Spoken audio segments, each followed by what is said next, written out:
You may not realize it, but your brain actually processes information in two very distinct ways. Like when you look at this photo, you instantly know she has blonde hair, is visibly angry, and likely has some choice words to yell. Without any effort, you experienced fast thinking. But if you look at the following problem, something different happens. Sure, you immediately know it's a multiplication problem, and you knew you could solve it if you had the energy, but didn't.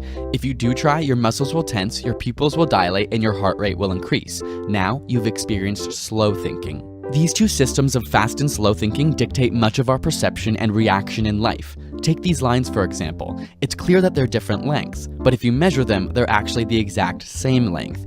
Even now that you know, System 1 or your fast thinking can't stop seeing the illusion because it acts automatically. A similar effect is seen here. Which figure is the largest? Again, they're all the same size, but the suggestion of perspective and depth causes your System 1 to interpret the picture as three-dimensional, even though it's on a flat two-dimensional surface. It's making quick work of the available information, and so your conscious System 2, or slow thinking, must compensate after the fact and choose not to believe your intuition or instinct. Want to see your System 2 in action? I'll show you a string of 4 digits, you read them aloud, then add 1 to each of the original digits.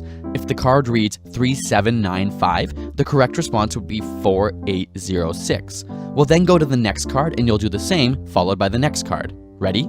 Go.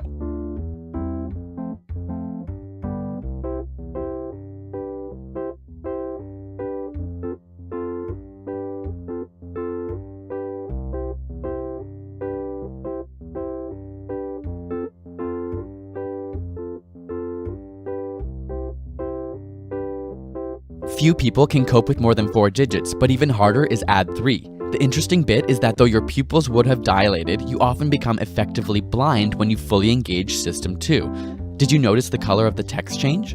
Or how about the fact that the numbers completely changed when I put them off to the side? Listen to the following puzzle. A bat and a ball cost $1.10. The bat costs $1 more than the ball. How much does the ball cost? Chances are your System 1 intuition was yelling 10 cents, but this appealing System 1 answer we know is wrong. In fact, the correct answer is 5 cents.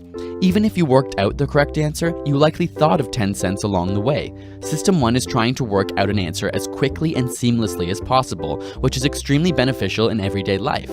If every activity required full mental effort, it would be exhausting. But knowing this allows us to understand that not all of our first impressions are correct. How many animals of each kind did Moses take into the ark? So few people detect what is wrong with this question that it's been dubbed the Moses illusion. In fact, Moses took no animals, Noah did. Again, our brain invests as little resources as necessary so that things run quickly and smoothly. Because Moses is not abnormal in the biblical context, System 1 unconsciously detects an association between Moses and ark and quickly accepts the question. In a similar way, System 1 generates context without you knowing. Reading each of the following may seem fairly simple. A, B, C, Anne approached the bank, and 12, 13, 14. But your brain actually interpreted these ambiguous statements without you ever knowing. You could have read it as A, 13C, or 12, B, 14, but your brain created the context unconsciously. Also, you likely imagined a woman with money on her mind walking towards a building with tellers. But if the sentence before this was, they were floating gently down the river, the entire scene would have changed because bank is no longer associated with money.